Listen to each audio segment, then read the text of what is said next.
यदि माम् अप्रतीकारम्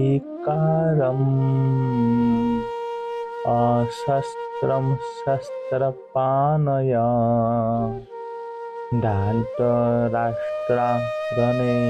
हन्नु तस्मै हेमतरं भवेत्। অনুবাদ: প্রতিরোধ রহিত ও নিরস্ত্র অবস্থায় আমাকে যদি শস্ত্রধারী ধৃতরাষ্ট্রের পুত্রেরা যুদ্ধে বধ করে, তাহলে আমার অধিকতর মঙ্গলই হবে। তাৎপর্য: ক্ষত্রিয় রণনীতি অনুসারে নিয়ম আছে, শত্রু যদি নিরস্ত্র হয় অথবা যুদ্ধে অনিচ্ছুক হয় তবে তাকে আক্রমণ করা যাবে না।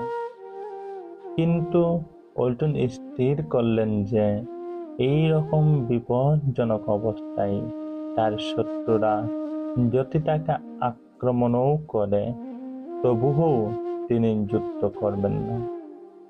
তিনি বিবেচনা করে দেখলেন না শত্রুপক্ষ যুদ্ধ করতে কতটা আগ্রহী ছিল। ওল্টনের এই ধরনের আচরণ ভগবৎ ভক্তোচিত কোমল হৃদয়বৃত্তির পরিচায়ক।